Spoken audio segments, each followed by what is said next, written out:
So just to give you a brief of chapter 6, we just had meditation. The last verse of meditation was, out of all the yogis, the one who is constantly, day in, day out, every moment is focusing upon me. His soul is connected to me. Such a person is the best, in my opinion, is the closest to me, in my opinion, is what he said, and then left chapter 6. Now, the immediate question that Pranavi had is exactly the same question that Arjuna would have had. And that question would have been, okay, I have to focus on Lord every moment. How can I do that? How do I know that I'm focusing on God? I may be doing my job. I may be reading a book. I may be playing in the fields. I may be helping some people, or I may be shouting at some other people also. How do I know whether I'm doing it right or wrong, whether I'm still meditating upon Lord or not? How do I know? We will know if we know who Bhagwan is. What are his different states in which he exists? What are the indicators of his presence? And then appreciating his indicator itself is focusing upon. Great. So let's start with our first verse. All right. Pranavidali, can you repeat after me? Yes, sir. Shri Bhagavanuvacha. Shri Bhagavanuvacha. Maya Saktamanah Partha. Maya Sakta Mana Partha. Yogam Yunjanmadashrayah. Yogam Yunjanmadashrayah. Asamshayam Samagram Mam. Asamshayam Samagram Mam. Yatha Jnasyasi Tat Shruno. Yata Jnasyasi Tat Shrunu. Bhagwan says, last chapter I told you, Arjuna, how to focus upon me. Now you may have doubt, though you're not asking, you may have doubt on what is Mayi Asakta Manaha. Manaha is the mind. Asaktaha is same word as Asakti in Telugu, which means completely rejoicing, completely focusing on the Lord. Interested fully in Lord. Invested fully in Lord. Nothing else is required. That state of mind. How, right? That state of mind has to be achieved in meditation. Mada Ashrayaha, which means seeking no other, no other shelter other than me. You just want me to be your ultimate source for everything. That means you seek nobody else other than me. Such a state of mind, how you can get that? To have it, you must know me. And once you know that, you don't want to know anything else, because that's what is ultimate knowledge, which is what I am going to tell you. Tat Shrunu, and you attentively listen. Like now we are talking about chapter 7 starting like this, but think of it, before even you ask question, even the moment it just sprouts, just like how a small sprout comes from the seed, like a small question or doubt sprouts from the knowledge that you are gaining, and it is again being answered without question. You don't have to even have to question, the answer is coming next immediately, because all these chapters were not oh, this Saturday we have finished chapter 6, next Saturday we'll, no, this all happened in one go. So think about Arjuna's state of how happy that would be, like a child who doesn't have to know what hunger is all about. The moment hunger starts, Amma comes with food. She knows when he is hungry and she comes with food. This guy will never feel what hunger is all. Such will be the compassionate touch of Lord. When Lord is there next to us, there is nothing that we have to wait for. Right? So Arjuna also nothing has to wait for. He'll get this knowledge. The only thing that he has to do is Shrunu. Attentively listen rather than getting deviated. Right. So second verse. We will go to the second verse. Anshutali, repeat after me. Jnanam teham savijnanam Jnanam teham savijnanam. Idam vakshyamya sheshatah. Idam vakshamya sheshataha. Yajñātvā neha bhūyonyat. Yajnatva neha bhuyonyata. Jñātavyam avashishyate. Jnatavyam avashishyate. Lanchadama. Jnanam teham savijnanam. Idam vakshyamya sheshatah. Jnanam teham savijnanam. Idam vakshamya sheshataha. Yajñātvā neha bhūyonyat. Jnātavyam avashishyate. Yajnatva neha bhuyonyata. Jnatavyam avashishyate. Super. So here he is saying two important words have been introduced here, which is the title of the chapter itself. The title of this adhyaya is called as Jnana Vijnana Yoga. That means merging into Lord by knowledge, by knowing what he is. Obviously, without knowing what he is, who he is, we will be lost in so many doubts, so many questions, whether we are unifying, whether we are merging into Lord, whether we are doing things right or wrong, right? We will be lost. So there are two kinds of knowledge, perhaps, two categories you can say. One that is the learned knowledge. From gurus, you get what is what. Definitions.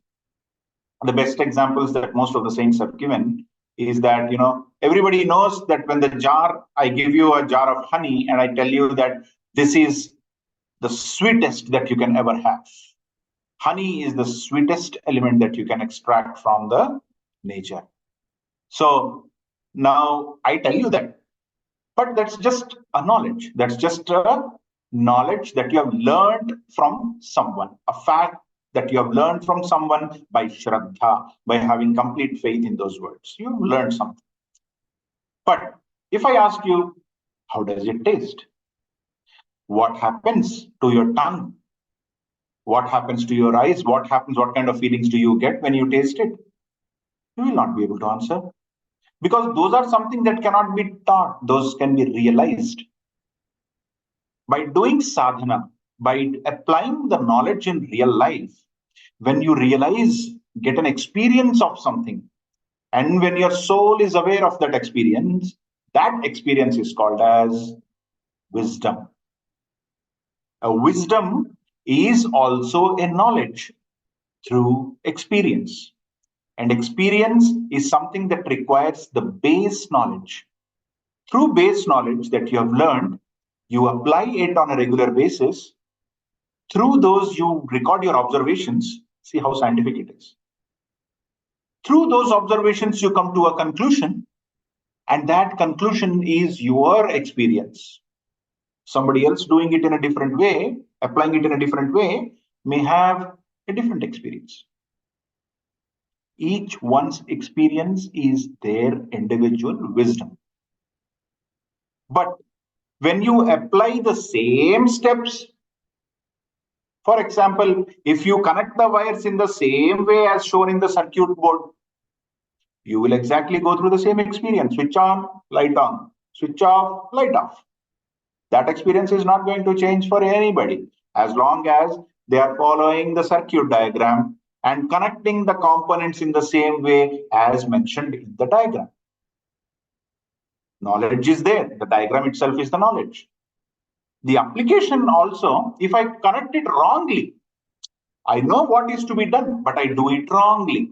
By mistake, by accident, by not thinking through, by not paying attention, whatever may be the reason.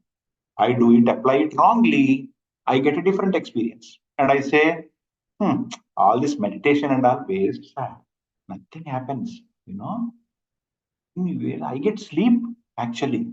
Every time I sit in meditation, I get sleep. This is exactly what it is. See, basically, in previous thing, right? Long ago, people used to work hard in the fields to make them sleep. They used to say this kind of activity, which is meditation, nothing else.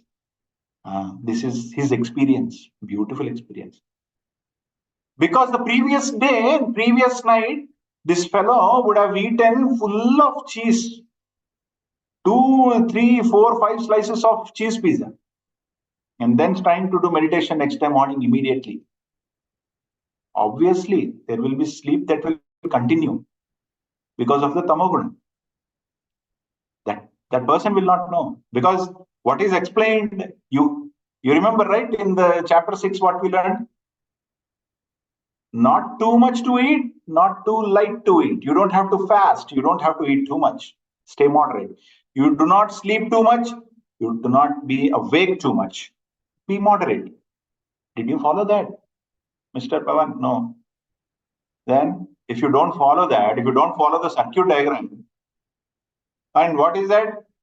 Take a neat place. Sit quietly.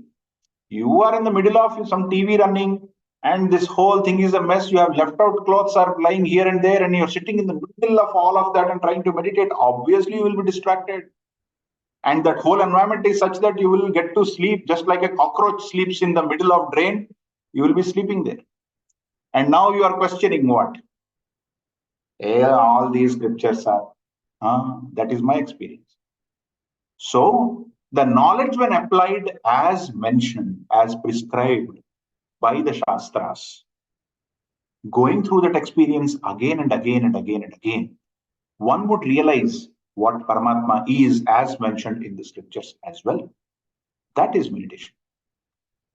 Right? So that experience is called as Vijnana or wisdom. Our science is also called Vijnana because in science also the postulates, the inferences that we make out of a scientific analysis is also going through the same steps. Gain the facts and knowledge, apply it into various experiments, try it again and again. Most of the experiments will give you some common conclusions and inferences. Collect them and then create a postulate. Say that this is a theorem, this is the law, right? And then you frame it up. So that exactly is science, which is why it is also called as Vijnana. But in general, Vijnana means realization, experience-driven knowledge. Okay. So what Bhagavan is saying here, Jnanam te aham vitsa vijnanam idam vakshami asheshataha. The knowledge that I'm going to give you and also the wisdom that I'm going to share is something that will not leave any questions in your mind. Asheshataha means, shesha means leftover. Ashesha means nothing left over. Asheshataha means nothing that is left over. Everything covered. Completeness. Yat jnatva neha bhuyo anyat. Yat jnatva, after knowing which, na iha neha means na iha bhuyaha anyat. After knowing this, there is nothing else that you would like to know, or there is nothing else left for you to know. That kind of knowledge I am going to give you. Only thing that you have to do is pay attention. Okay? All right. Going into the third verse. Pranitali, Sitama, you can also say, the only reason why I'm not asking is because you are very too far from mic. Ayyo. Chant along. Third. Chapter 7, third verse. Ready, Pranitali? Manushyanam sahasreshu. Manushyanam sahasreshu. Kaschid yatati siddhaye. Kaschid yatati siddhaye. Yatatamapi siddhanam. Yatatamapi siddhanam. Kaschinmam veti tattvataha. Kaschinmam veti tattvataha. Let's do the full lines.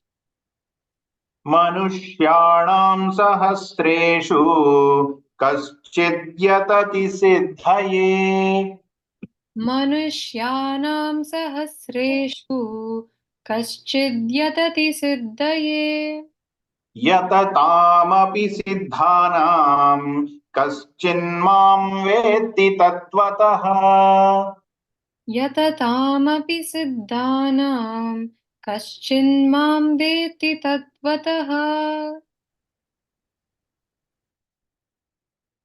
Good. So,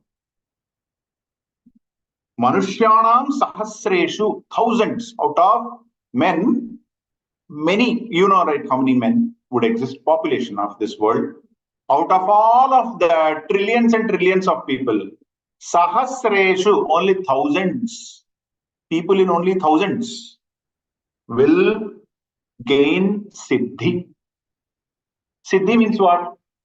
Siddhi has got in Sanskrit multiple definitions. One of the definition is perfection. It is also sometimes in contexts used where Siddhi means supernatural powers.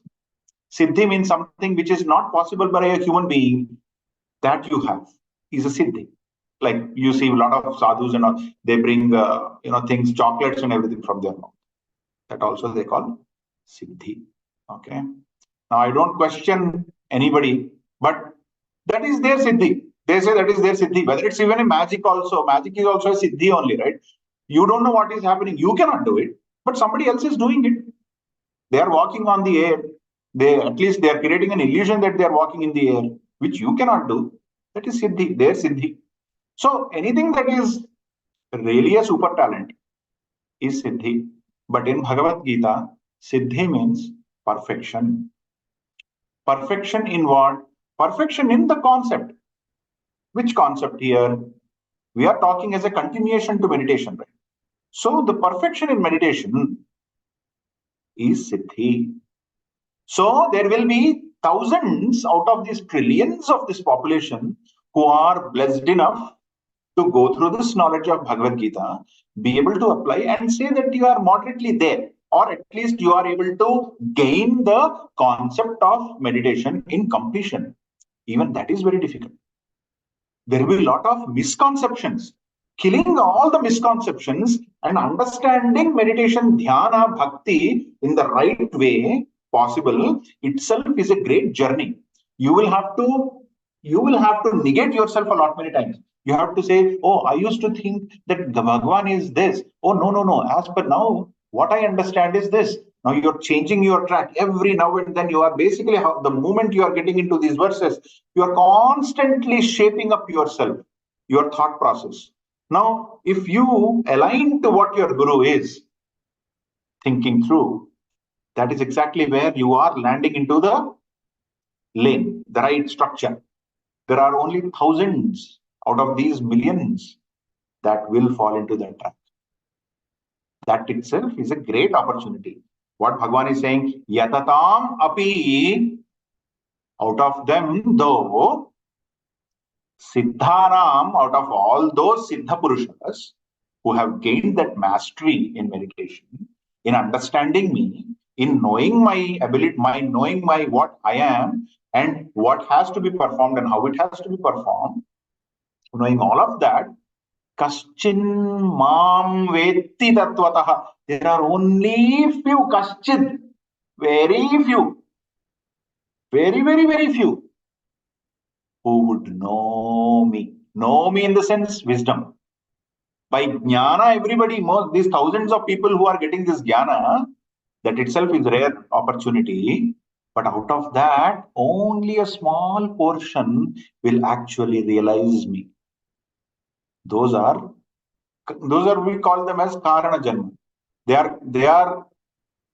are the living essence of Lord. They are the proof that Lord exists in this world. Some of them are our gurus who have come on this land, like Adi Shankara, Swami Chinmayananda.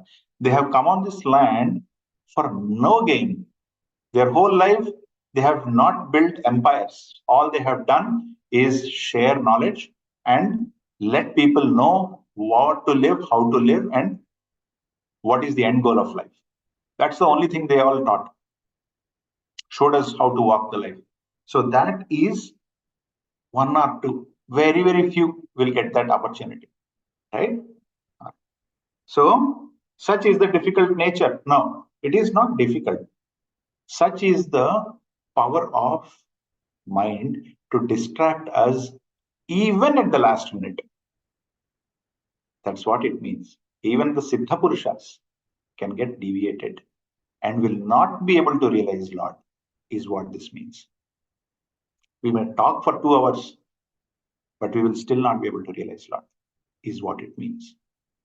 Reasons, we will know. As we proceed to 18th chapter, towards the end of Bhagavad Gita, we know what are the doshas in us. Why I am not able to do things the way I must be doing. I will know those doshas. Hopefully, I will correct those in this Janma itself. Or if not, the journey will still continue. I don't have to worry. All right. So we have 8:37. We have good time. All right. Anshutali will go with the 4th one, which is the first definition of where to find the Lord.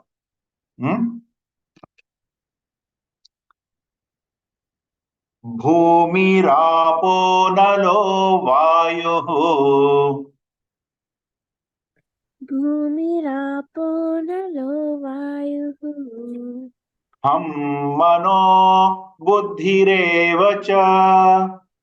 मनो बुद्धिरेव च Ahankara itiyam me. अहङ्कार इति मे Bhinna prakrutirashtadha. भिन्ना प्रकृतिरस्तदा. You will do the full line. Bhumirapo nalo vayuh kham mano buddhirev cha. भूमिरापो नलो वायुः खं मनो बुद्धिरेव च Ahankara itiyam me bhinna prakrutirashtadha. अहङ्कार इति मे भिन्न प्रकृतिरस्तदा. Paramatma, Lord Sri Krishna, mentions that God exists at 2 different levels. One is called para, P-A-R-A, para. The other one is called as apara, which is not para. Okay? What is para? Para, whenever you see para as a word, it means the highest. Highest ante paina ekkado ani kaadu. Highest ante manam eppudu ila chustam highest anedi. Highest could be highest in values, highest in experience, highest in awareness, whatever it is. Highest is called para.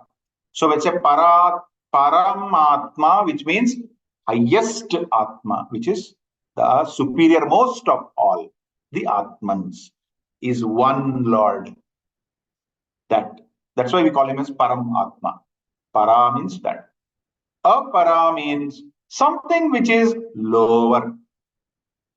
Lower can be at different levels. It can be lowest or little more than lowest, which is lower. Right? So, Bhagwan's presence is in the entire spectrum, from lowest to the highest.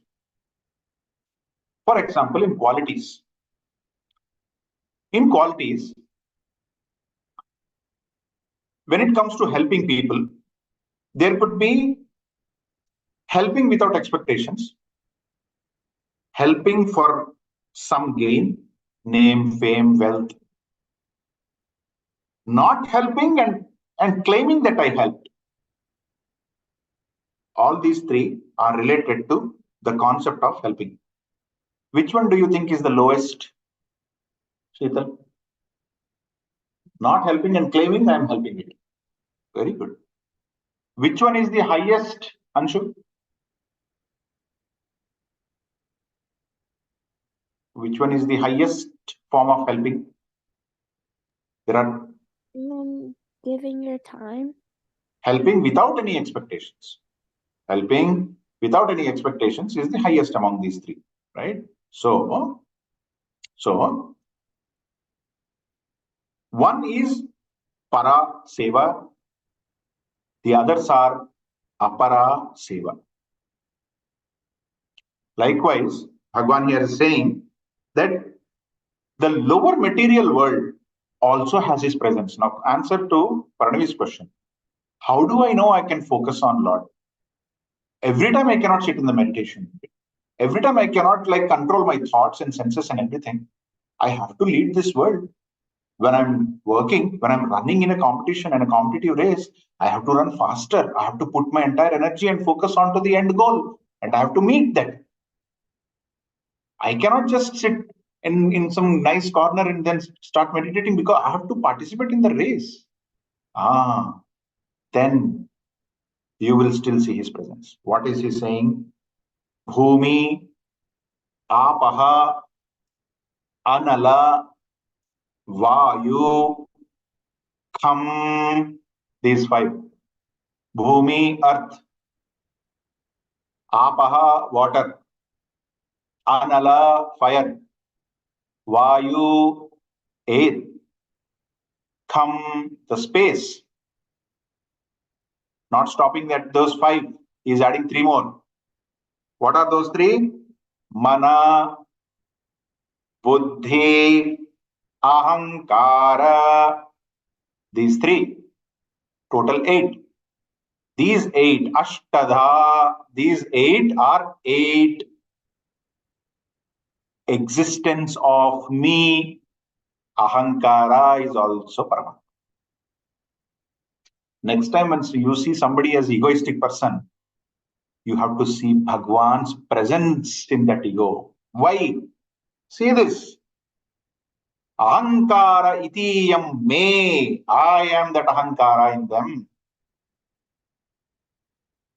How can you hate somebody who is having ego? Never. Never. How can you hate somebody who is having ego when Bhagwan says, I am that ego in him? I am the element of air in everyone. As long as you're breathing, the air that you are taking is Bhagwan inside. The air that you're leaving out is Bhagwan. The food, Prithvi, whatever comes from the soil, gets converted into all those nutritive elements combining together, coming out in the form of a food onto your plate. When you are taking it in, how can you say that you are not taking Paramatma in? It is Paramatma. That Prithvi, that element Prithvi which is going into you, coming out of you and getting back into the soil again, everything is Paramatma. See how beautiful it is. There is no way you can skip him.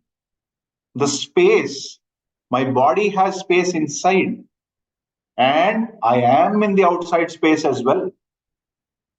Everything is Paramatma. If there is no space, I don't have my location where I can situate myself.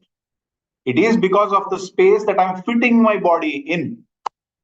It is because of that space in me, I'm fitting all the internal organs in. That space itself, the ability to have something at a place situated for its own safety, that space itself is Paramatma. When I look at my house, every room is him. Think of it. This is how we have to think about Paramatma. How can I disrupt that?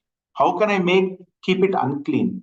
How can I disturb the sanity of that place if I see that the space itself is Paramatma? How can I smoke something really bad into this space and make it unhygienic for multiple people? How can I create an industry that throws such poisonous gases into this space, making this world an unsafe place to stay for millions of creatures that has been created by him? If I understand what he is, how can I do that? I cannot do that. When you don't do that, you are meditating. When you understand where Bhagwan is, this is Bhagwan, I have to keep it clean. I have to be I have to be very, very happy that this is all there. Ahankara also is Paramatma. When I get angry, I say, Paramatma, why you have given me this ability to stay so egoistic that you are making, because of that ego, I'm becoming angry person in this world. I know you are there in me. Without you, even this ego doesn't know how to project itself as anger, as proud father, as an angry person, as somebody who wants to achieve something at any cost. Without that ego, I would not be able to do anything. And that ego is you. Because of you, I'm able to do all of this. I don't justify that this is all right, but I must say that I'm able to do all of this only because of you. I will not even be able to show my anger if you are not there in me. If your presence is not there. Why? Because you are my Ahankara. This is how. It does not mean that you start praying your Ahankara. You can put yourself at Apara or Para level. Wherever you want, you can praise him as Lord. At whichever level you are praising him, the results will be such. Which will come in the next verses. We'll stop here, but that will be the essence. So we must understand. So I mean, again, little off topic, but now you understand how to look for Bhagavan, how to find his presence in every small thing. This is the beautiful explanation. If you see an element of air, water, earth, space, or fire, for that matter, fire is what? Fire is nothing but energy, a passion, right? Fire is something that gives you the ability to shape something up. The dreams turn into reality because of fire in you. The food gets into energy because of fire in you. You may call it as some hydrochloric acid or some acid inside your body which is converting it, decimating it into like smaller nutrients and then finally getting sucked by the intestines and getting into energy. Whatever scientific philosophy you give, but without that fire in you, food will just go in and drop out as food. Only because of that fire, it is getting into a shape, it is getting into energy, which gives you the shape that you are in right now, like me. That is fire, right? So likewise, every element has a vital role in our living society. All these 5 basic elements. Water. If there is no water, there is nothing called as a taste. Without any taste, whether you are eating a gulab jamun, whether you are eating something else, whether you are eating which something that you should not eat, all mean the same. You won't know the difference, which is right, which is wrong. Only because of that taste, you are taking what is right for you. And because you are taking what is right for you, your body, mind, and intellect are tuned in a way how you must be operating in this world. They are all related. Without water, nothing of that sort happens. So now, when the creation happened, this is the theory that most of the saints have given. At the beginning of the world, everything is none other than Paramatma. Paramatma has 2 separate energies. One is Prakriti, the other one is Purusha. Prakriti is the energy that is related to matter. Purusha is the energy that is related to spirituality. They both are different at different levels, but have the same power. The influence that a spiritual thought can do to you is exactly the same power. With the same exact power, the material world can also catch your attention. That is why we get disturbed. If spirituality was much powerful than the matter, then we would have had a chance or an opportunity where, being in the spiritual world, you will always negate the materialistic desires. That is not happening at all. Why? Why those out of thousands of even the Siddhas, only few are getting to know Bhagavan? Because the materialistic world, the power of matter, Prakriti, is so strong that it can directly hit you. If you're walking on the thin lane and there is 50-50 possibility of moving to any of the directions, not 70-30, it's 50-50. So if we put our attention towards one side, we will be leaning towards that side. It's all about our attention. That's it. So Bhagavan here, when he created the world, he looks into the Prakriti, has a dream, glances into the Prakriti, and based on that came the basic tanmatras, they say, or they say there is a basic platform of ego that gets set up. Prakriti usually is calm. It doesn't influence anything. All it has is what? It has all these three gunas. It has all the elements that it can offer for creativity. Just like when you open a paint box, you will see yellow, purple, light yellow, green, light green, blue, violet, and all the different colors. You'll have those little paint cubes everywhere. Now, that is available. That platform is available. Just because you have opened the box, the painting will not come in front of you, right? It is available. Prakriti is such. Prakriti has everything that that is required to be creative. Well, you can use those elements and create a donkey, a monkey, or even Lord Sri Rama's nice, beautiful picture. Similarly, Bhagwan glances into Prakriti and all the dreams of all of us combined, they just surface out. Now, when I'm saying dreams, because the painting has not yet been done, it is only a thought that has come to me that I should paint Rama. That thought is not painting. That thought is the subtle form of paint in my antakarna. It is not yet there. When Bhagwan glances into Prakriti, his material energy, these egos or the samishti ahankara, we say, the consolidated ahankara of all rises up. This we call it as Mahan or Mahat. These are the two words used. From Mahan and Mahat, the individual, so Mahan and Mahat are the platform, like your paint box. Somebody has opened the paint box now. Now from that comes the vital elements, the subtlest of elements. Those are the 5 experiences. What are those 5 experiences? Taste, hear, sight, sparsha, the touch, the feel of touch. These 5, right? And then the smell. These 5, these we call it as tanmatras, Tanmatras, tanmatras. These tanmatras would arise of it. That means you are able to see this is yellow, this is dark yellow, this is green, this is blue. Because of those tanmatras, the experiences arise.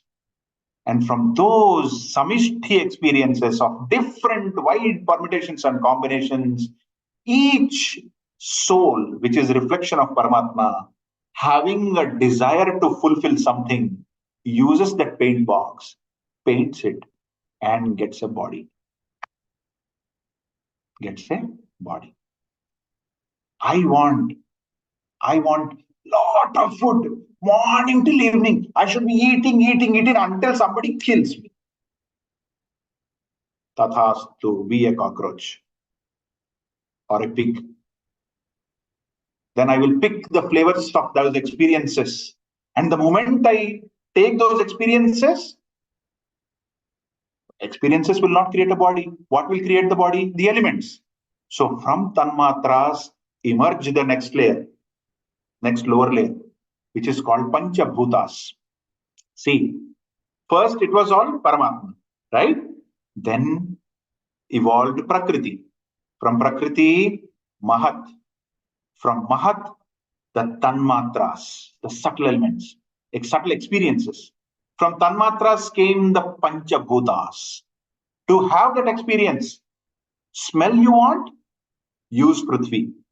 Sight you want, use Agni. Taste you want, use water.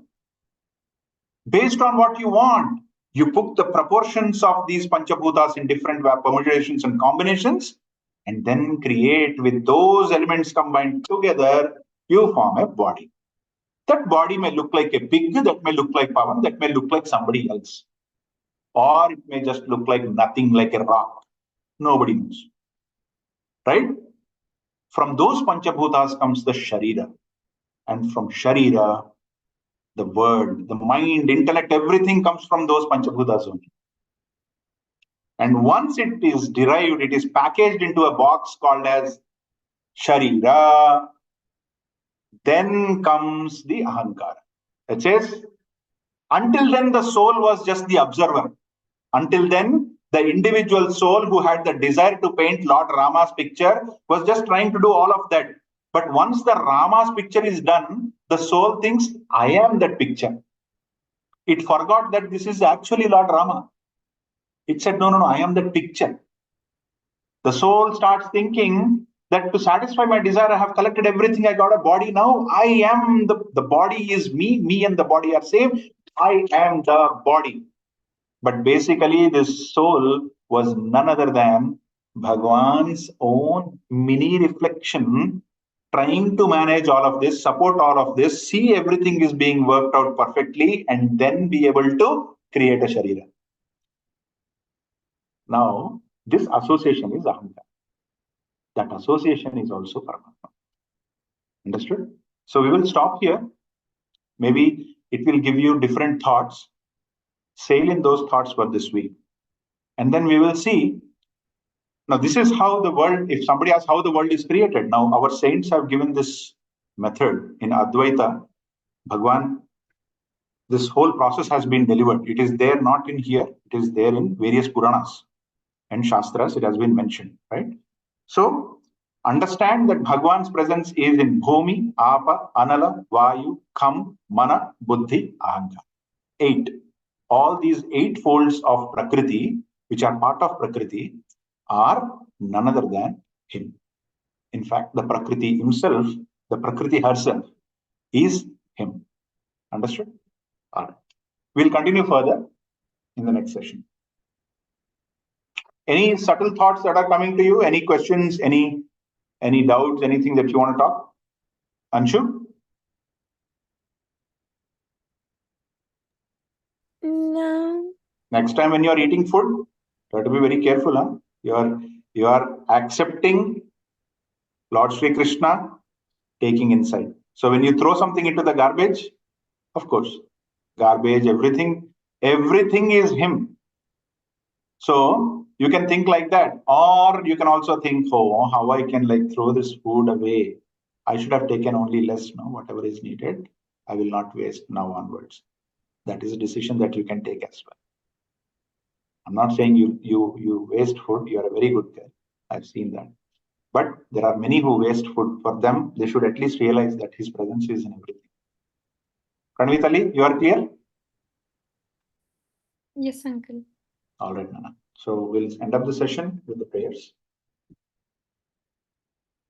Om Sarvesham Swasthir Bhavatu Sarvesham Shantir Bhavatu Sarvesham Purnam Bhavatu Sarvesham Mangalam Bhavatu Sarve Bhavantu Sukhinah Sarve Santu Niramayah Sarve Bhadrani Pashyantu Ma Kaschid Dukkha Bhag Bhavet Asato Ma Sadgamaya Tamaso Ma Jyotirgamaya Mrityormamritam Gamaya Om Purnamadah Purnamidam Purnat Purnamudachyate Purnasya Purnamadaya Purnameva Vashishyate Om Shanti Shanti Shanti Harihi Om Shri Gurubhyo Namaha Harihi Om. All right. So you all stay safe, stay healthy, and enjoy your vacation, both of you. We'll catch up next Saturday. Okay. And if you're not able to make it, just let me know. If you're traveling or all right. Bye. Jai Shri Krishna. Bye, Uncle. Jai Shri Krishna.